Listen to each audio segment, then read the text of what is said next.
Hi, my name's Phil. I like talking about politics. And in this video, I'm going to take a look at something Dominic Cummings said recently regarding his Brexit plans for Northern Ireland and a no-deal Brexit, which could be relevant, even though Cummings is no longer directly involved, if we suppose that David Frost is pursuing policies that Cummings wanted initiated.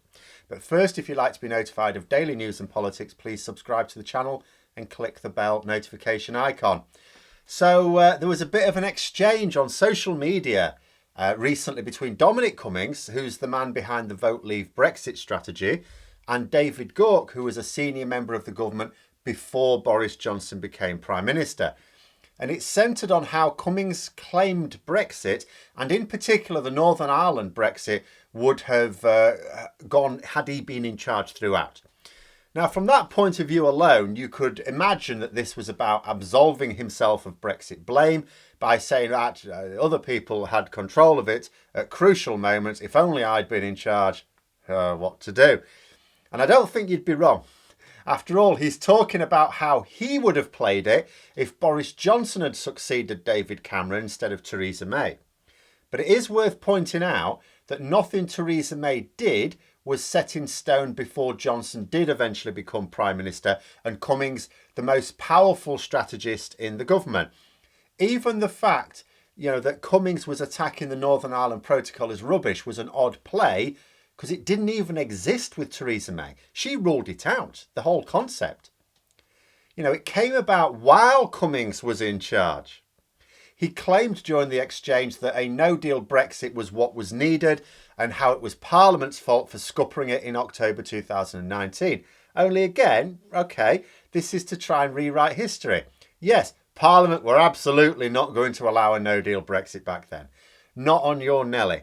But then there was a general election because, as opposition leaders, when you've got the government on the ropes and they're in a minority position, it makes strong political sense to then give them a way to win back the balance of power. But never mind that, mate. Now it's done. It's done. All done. The point is that Johnson purged his party of anyone who was not willing to back his insane Brexit strategy. In other words, when we legislated for the Northern Ireland Protocol, it was not the same Parliament that Dominic Cummings was moaning at. So why didn't they just leave the EU without a deal then? Or is it perhaps because even though the moderates had been removed from the parliamentary party and replaced with exclusively hard Brexiteers, that even they didn't want to be held responsible for a no-deal Brexit?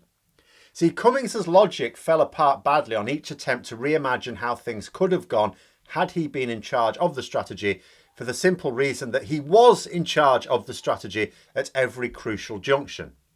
Boris Johnson could have looked at his general election result and said, actually, I don't think this withdrawal agreement is very good after all. I've had another read of it, lads. It's actually terrible. Sorry.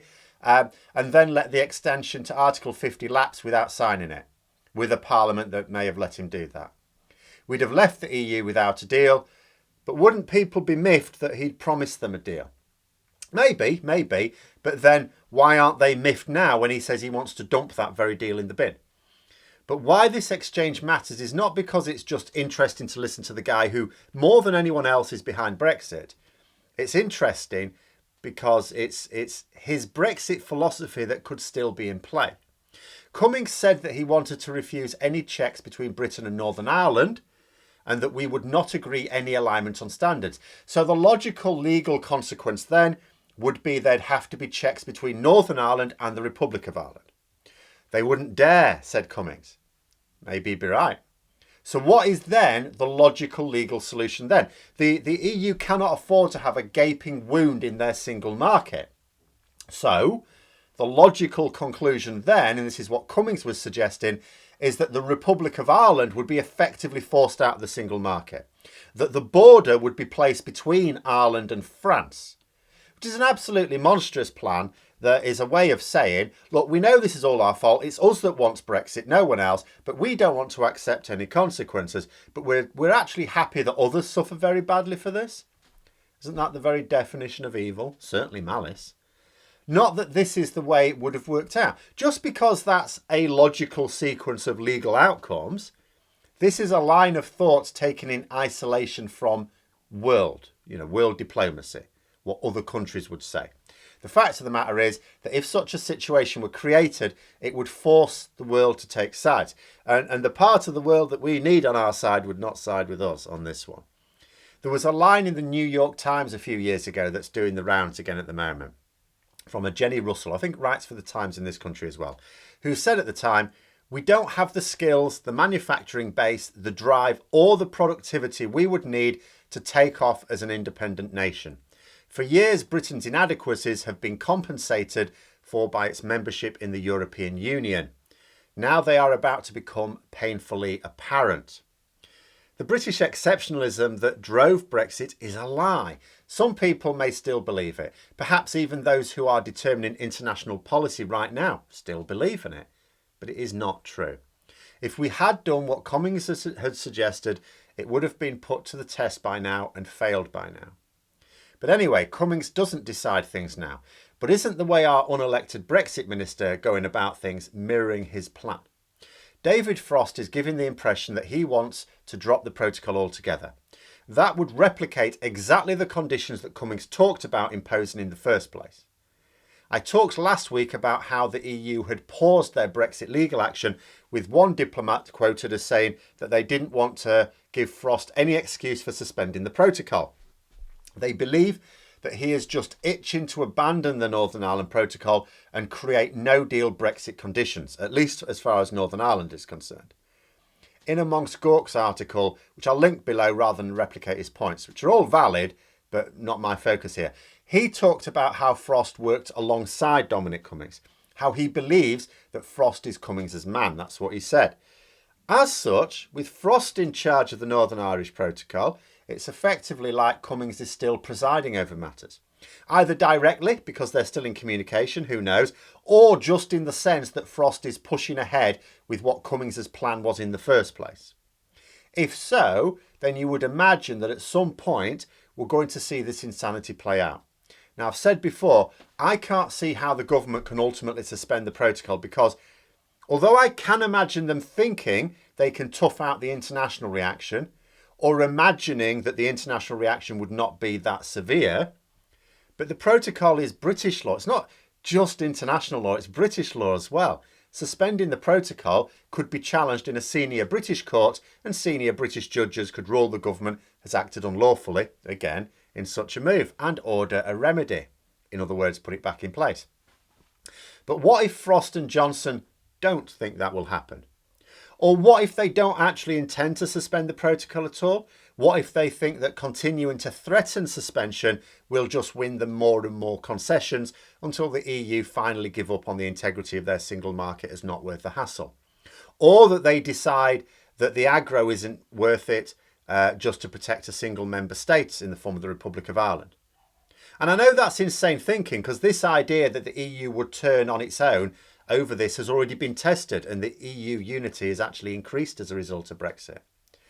The only members being turned on at the moment is Hungary, and maybe Poland later if they don't behave. And that's because they are refusing to work in the spirit of the EU. Ireland is the EU's poster boy. It's not a member that joined from a grudging acceptance of international realities like the UK, but it's being a proud member.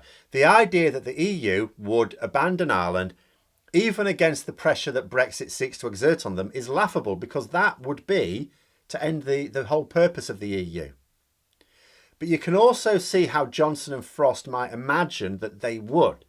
It's not just that they don't understand the EU.